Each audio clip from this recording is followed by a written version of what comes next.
ఇవన్నీ కూడా నేను కూడా మీ మాదిరిగానే ఒక చాలా చిన్న కుటుంబంలో పుట్టి పేదరికం అంటే ఏంటి అని ఎన్నో తెలుసుకున్నాను. న్యాయవాద వృత్తిలో ప్రవేశించిన తర్వాత మనల్ని ఎంత చిన్న చూపు చూస్తారో అది నేను జీవితంలో చదివి చూస్తాను. కానీ నేను మదనపల్లిలో ప్రాక్టీస్ స్టార్ట్ చేశాను. నాది మదనపల్లి దగ్గర తమిళపల్లి చిన్న కుగ్రాం పురోపల్లి అనేది. అప్పుడు ఎస్సీలు ఎస్టీలు బీసీలు న్యాయవాద వృత్తిలో వస్తే ఎంత ఇబ్బంది పడతారనేది నేను స్వయంగా అనుభవించినాను. మీకు అందరికీ తెలుసు సోదరులారా, న్యాయవాద వృత్తి అనేది రిచ్ మ్యాన్ ప్రొఫెషన్. ముందు నుంచి కూడా ఏ బ్రాహ్మణో, ఏ రెడ్డినో, ఏ కమ్మనో అందరూ ఉంటారు. బీసీలు ఎస్సీలు ఎస్టీలు అసలు లేకుంటున్నారు. మహానుభావుడు అంబేద్కర్ పుణ్యమాని ఆయన రాజ్యాంగం రాసిన తర్వాత దాన్ని చదువుకున్నటువంటి కొంతమంది, దాన్ని అవగాహన చేసుకున్నటువంటి కొంతమంది, కాలక్రమేణా కొంతమంది న్యాయవాద వృత్తిలో ప్రవేశించారు. దాంట్లో మనం కూడా ఒకటి. ఆ విధంగా వచ్చిన తర్వాత మీరు న్యాయవాదులు కాబట్టి నేను చెప్తున్నాను, ఇప్పటికే కాలాతీతమైంది. నేను ప్రవేశించినప్పుడు నేను రోజు కోర్టుకు తప్పకుండా హాజరయ్యేవాడిని. ఎక్కడ పోయేవాడిని కాదు. ఆడ టీ కాకుండా ఇంటి కాకుండా ఉండేవాడిని కాదు. ప్రతి ఒక్క ప్రొసీడింగ్స్ కూడా నేను అబ్జర్వ్ చేసేవాడిని. ఎందుకంటే నేర్చుకోవాలని తపన. తెలివి ఒక అభ్యర్థం కాదు.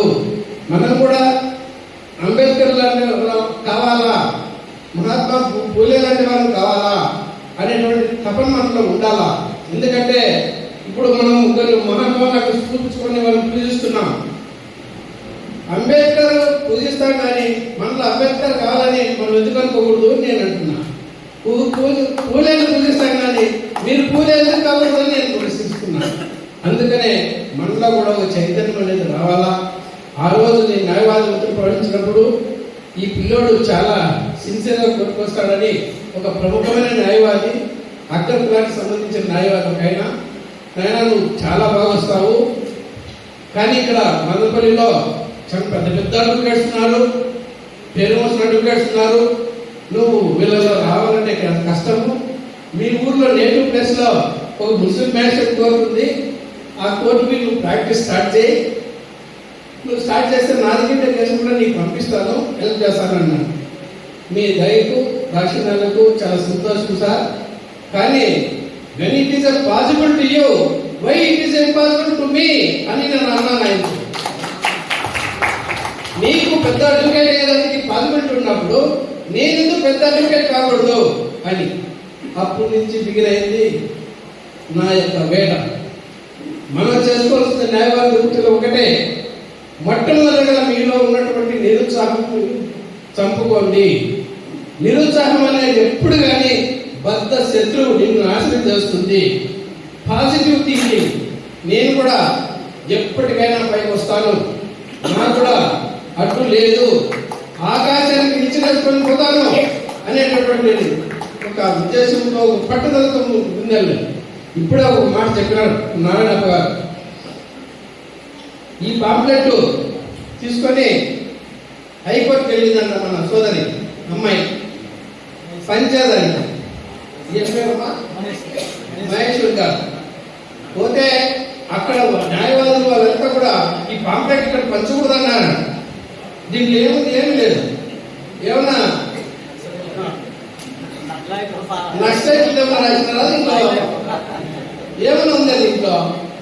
అయ్యా బహుజనులకి ఏదో కొన్ని మా కోరికలు చిన్న చిన్న, అన్ని చిన్నవే ఇవన్నీ కూడా, అవన్నీ తీసుకునేదానికి దాన్ని కూడా అలో చేయలేదంటే పట్టుదలతో అమ్మాయి ఇష్టపడి అనంతపురం నుంచి వచ్చి మళ్ళా వాళ్ళని న్యాయవాదులతో సంప్రదించి పర్మిషన్ తీసుకొని పంచిందంటే అమ్మాయి నిజంగానే అభినందించాల్సిన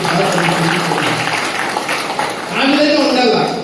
ఆ విధంగా ఉంటే తప్పకుండా మనకు వస్తుంది. మనం చేయాల్సింది మొట్టమొదటి సేవ, న్యాయవాదులు చేయాల్సింది సేవ. ఆ సేవ మీకు మిమ్మల్ని ఎంతో పైకి తీసుకొస్తుంది. సంపాదన జాయిగా బతకద్దండి, అవసరం లేదు. సంపాదన అనేది వద్దన్నా వస్తుంది. నువ్వు తెలుసుకోవాల్సిందంత ఒకటే, సేవ సేవ సేవ. కొంతమంది ఉన్నోడు ఉంటాడు, లేనోడు ఉంటాడు, చూసుకొని మనం న్యాయం చేయాలి. ఈ సొసైటీలో న్యాయవాదులు మేధావి వర్గంలో ఫస్ట్ రోలో ఉన్నారు అనేది మీరందరూ గుర్తుంచుకోవాలా. మేధావి వర్గం ఏదైనా ఉందంటే దాంట్లో మొట్టమొదటి ఫస్ట్ రోలు న్యాయవాది.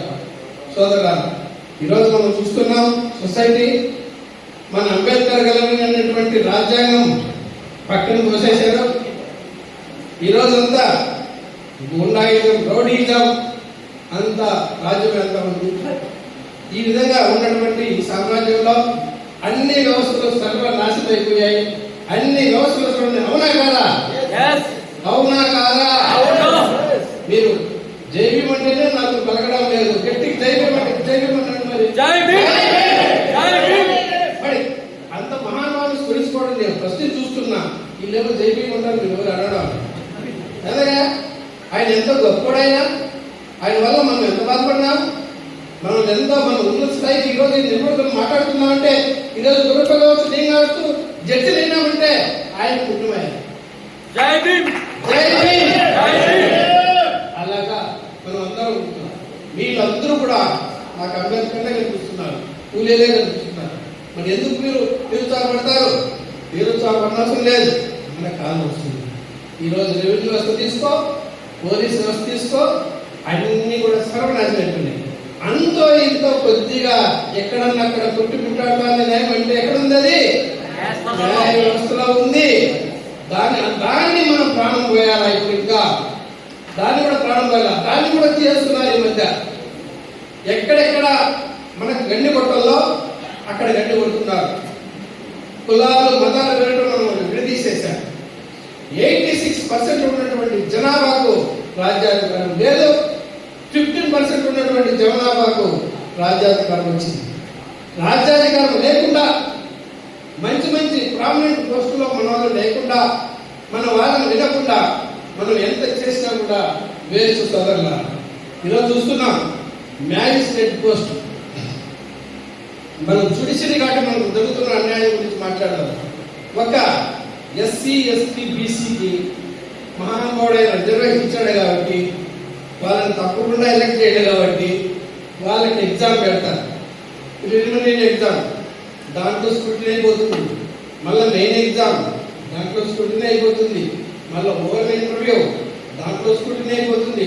తర్వాత యాంటిసిడెంట్స్ అవి తీసుకున్న తర్వాత జూనియర్ సివిల్ జడ్జి పోస్ట్ వస్తుంది.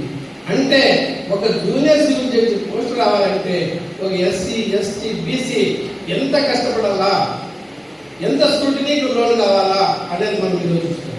కానీ ఒక్క హైకోర్టు జడ్జి కావాలంటే ఏమీ అవసరం లేదు. వాడు రాజకీయంగా పనుకుంటే చాలు, వాడు ఏ బాధ్యత సంబంధం ఉంటే చాలు, వాడు సుప్రీంకోర్టు జడ్జి కావచ్చు, హైకోర్టు జడ్జి కావచ్చు. దాంట్లో ఎందుకు రిజర్వేషన్ ఇవ్వలేదు మనకు అని నేను అడుగుతున్నా. ఈరోజు మీరందరూ కూడా మన క్షేత్రంలో దాన్ని ఎండగట్టాలా. ఎందుకు హైకోర్టు జడ్జికి వస్తున్నా, సుప్రీంకోర్టు జడ్జికి వస్తున్నా, మనకి రిజర్వేషన్ లేదు. ఏమి ఎస్సీలో మేధావులు లేరా? సుప్రీంకోర్టు జడ్జిలు కావడానికి అర్హత లేదా? ఎస్టీలో లేరా? బీసీలో లేరా?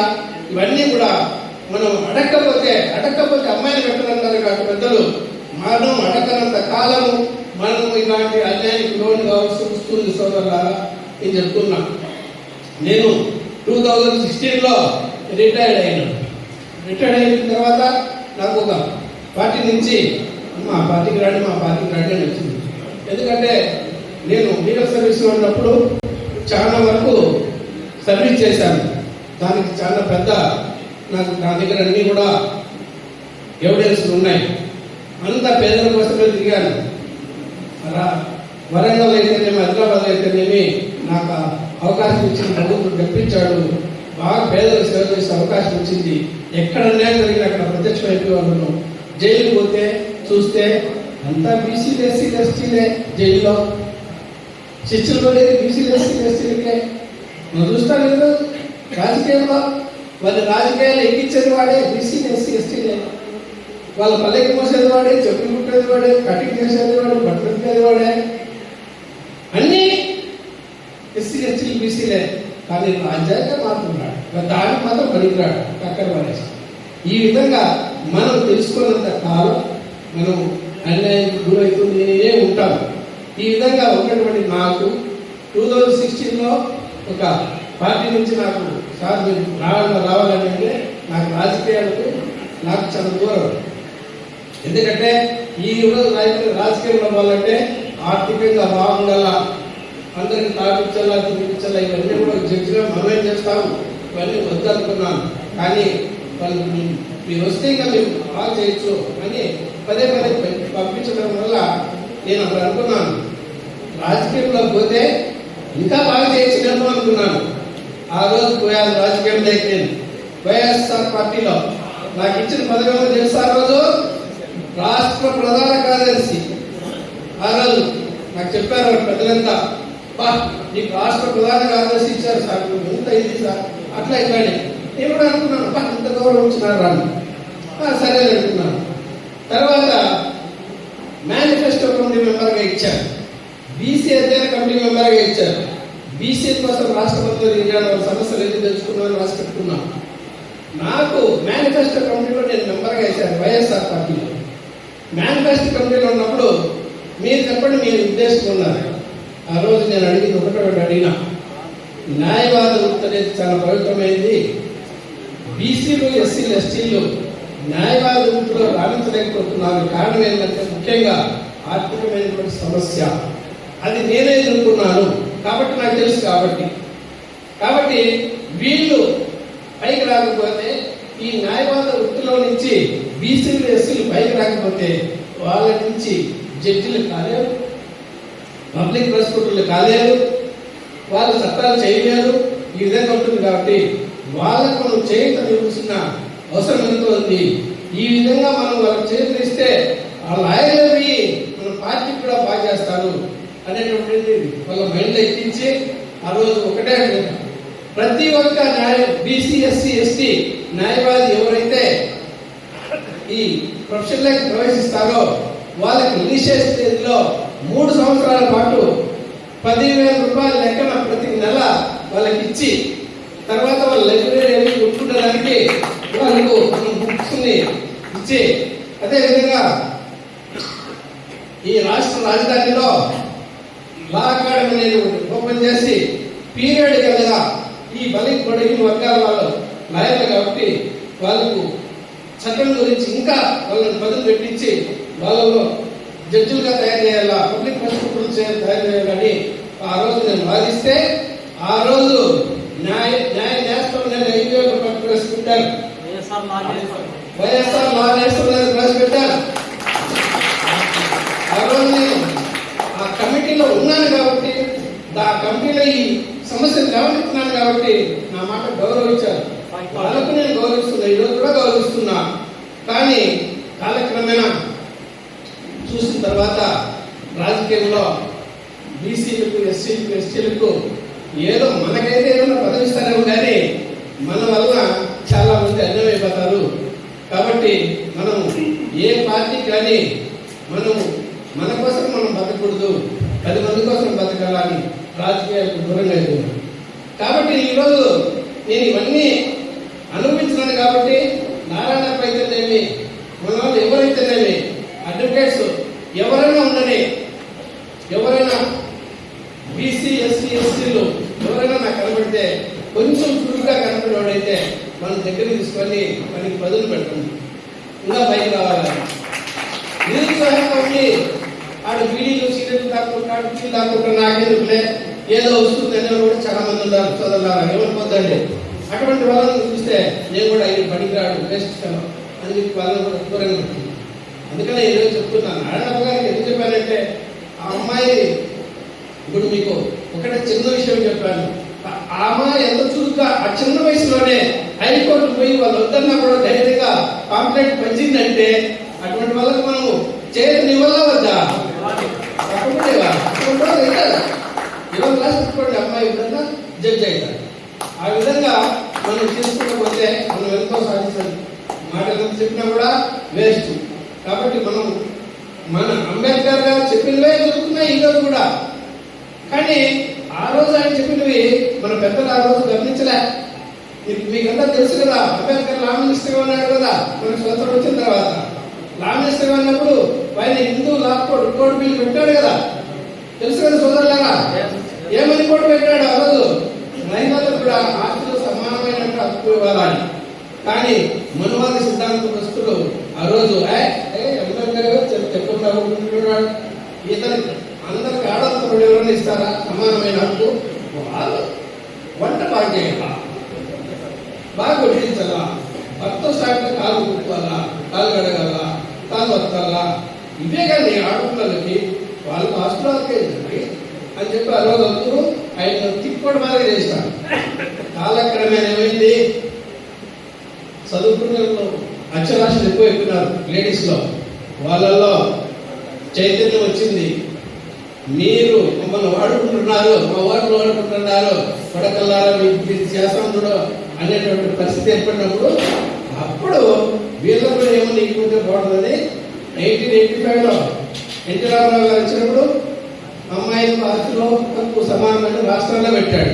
2005లో సెంటర్లో తెచ్చిపెట్టాడు. ఎందుకు వచ్చింది అది? వాళ్ళేం దయాదాక్షణాన్ని తీయలే. ఆ రోజు మనవాదం ఉంది, ఈ రోజు మనవాదం ఉంది. కానీ ఆ మార్పు అనేది ఎందుకు వచ్చిందంటే మనలో ఆడపిల్లలలో మార్పు వచ్చింది, సమాజంలో మార్పు వచ్చింది. ఈకపోతే వాళ్ళు కరెక్ట్గా చదువుకు కొడతారు, ఓట్లు వేయరు, ఇంక పోతా నాశనం అయ్యేటప్పటికి ఈరోజు ఆ రోజు 1952లో చెప్పినటువంటి చట్టము ఈరోజు అమలులోకి వచ్చింది. కాబట్టి అంబేద్కర్ గొప్పవాడు అవునా కాదా? ఏం చెప్పండి. కాబట్టి అంబేద్కర్ ఎన్నో రాజ్యాంగాలు చదివాడు. అందరికంటే ఈ దేశంలో పుట్టిన ప్రతి ఒక్క మేధావి కంటే గొప్పవాడైంది ఆయన. మన కుటుంబంలో తీసుకొచ్చి మనం ఆయన ఎప్పుడు కానీ మనం ఉండాలి. ఈరోజు మనకంటే ఎక్కువగా అగ్రవర్ణాలు ఆయన పూజిస్తున్నారు. అంబేద్కర్ విగ్రహాలు పెడుతున్నారు, ఆయన దండలు వేస్తున్నారు. మన కంటే కూడా ఎక్కువ వాళ్ళే. ఎందుకు ఓట్లు కావాలా? ఆయన అంబేద్కర్ దగ్గర పెడితే మనం అంతా కూడా వీడు పెద్ద అంబేద్కర్ అనుకుంటా ఉంటున్నాడు. కాబట్టి వాళ్ళు చేసేదంతా కోరుకుంటే వ్యవహారాలే. కాబట్టి వాడు కోరుకుంటే అయితే మనం ఏం పార్టీ కావాలా? అవునా కదా? వాడు కోరుకుంటే అయితే మనం ఏం పార్టీ కావాలా? మనం ఈరోజు కత్తెత్తుకుని వాళ్ళతో కొట్లాడే పరిస్థితుల్లో మనం లేవు. మనకు ఉండేది ఒకటి ఆయుధం. ఏదది? ఓటర్కు. దాన్ని కూడా ఎంత ఇబ్బందుల్లో అంబేద్కర్ గారు సాధించి పెట్టారో మీరు ఆయన చరిత్ర చదివితే తెలుస్తుంది. ఆ రోజు ఓటర్కు రావాలంటే ట్యాక్స్ కట్టాలంట. చదువుకున్నాడు 10వ తరగతి కానీ డిగ్రీ కానీ చదివిండాలంట, ఇన్కమ్ ట్యాక్స్ కట్టిండాలంట. ఇట్లాంటి ఎన్నో పెట్టారు ఆ రోజు. అంటే మన వాళ్ళు ఎంతమంది చదువుకోండి, ఈ బుద్ధిగా సరిగ్గా చదువులేదు. SC/ST బీసీలు ఆ రోజు ఎంతమంది చదువుతున్నారా? SC/ST BC చదువుతుందా? కాబట్టి వాళ్ళందరికీ ఓటానికి ఇవ్వకూడదు.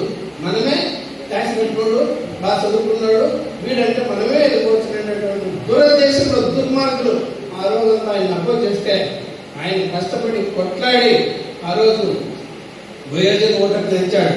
18 సంవత్సరాలు నిండినటువంటి ప్రతి పౌరుడికి కూడా ఓటర్కి ఇవ్వాలా అనేటటువంటి నినాదంతో ముందుకెళ్ళి సాధించి మనకు వజ్రాయుధం కల్పించాడు. కానీ మా వజ్రాయుధాన్ని మనం దుర్వినియోగం చేసుకుంటున్నాం తప్ప సద్వినియోగం చేసుకోవడం లేదు. కాబట్టి సోదరులారా, అందరికంటే మీరు గొప్పవారు.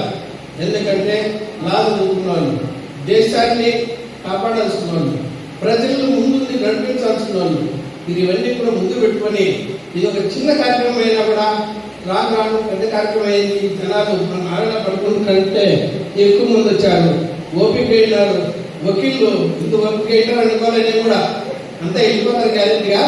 వీళ్ళంతా చెప్పేవి అని వాళ్ళు ఎవరో చెప్తాను. చిన్నది ఆయన హరికథ దాసు ఆయన చెప్తాను అంటే బోర్ కుట్టేటట్టుగా చెప్తాడు. హరికథ చెప్తాంటే అందరూ లేచి వెళ్ళిపోయినారంట. ఒక్కడే ఒకడు కూర్చున్నాడు అంటే ఎందుకు ఆయన నోటు వచ్చిందంట. ఏం భక్త అందరూ వెళ్ళిపోయారు, నువ్వు మాత్రం కూర్చున్నావు ఎందుకంటే నీకు ఎందుకు నేను గడిచింది రాలేదా బాబు. అట్లా వెళ్ళిపోతారేమో అనుకున్నా. కానీ మీరు విన్నదానికి, మీరు చెప్పిన దానికి కూడా నేను చాలా సంతోషిస్తున్నా. ఈరోజు నేను ప్రయాసపడినాను అనుకోవడం లేదు. మీ అందరితో పరిచయం ఏర్పడినందుకు, మిమ్మల్ని అందరినీ చూసినందుకు నేను చాలా సంతోషపడుతున్నా. మన రాజ్యం వస్తుంది, తప్పకుండా వస్తుంది. కాబట్టి పాజిటివ్ మీలో ప్రతి ఒక్కరూ అంబేద్కర్ పూలే కావాలని అని చెప్పి మీరు ముందుకెళ్ళండి. తప్పకుండా మీరు విజయం సాధిస్తారు. దయచేసి ఎప్పుడు కానీ మీరు నిరుత్సాహపడకండి. నా నుంచి ఏం కాదు అనుకోని మాత్రం నీ నుంచి అవుతుంది, నువ్వు సాధిస్తావు అనుకోండి, తప్పకుండా సాధిస్తాను. ఈ అవకాశం ఇచ్చినటువంటి పెద్దలందరికీ కూడా ధన్యవాదాలు తెలియజేస్తున్నాం. ముఖ్యంగా మా పరంజోతి అన్నగారికి, మా ఐసీ గారికి, ముఖ్యంగా పోలీస్ డిపార్ట్మెంట్లో పనిచేసి కూడా డీజీపీ గారికి, డీజీపీ సారీ సార్, చాలా సంతోషం సార్, వింటుంటా సంతోషం. Thank you very much.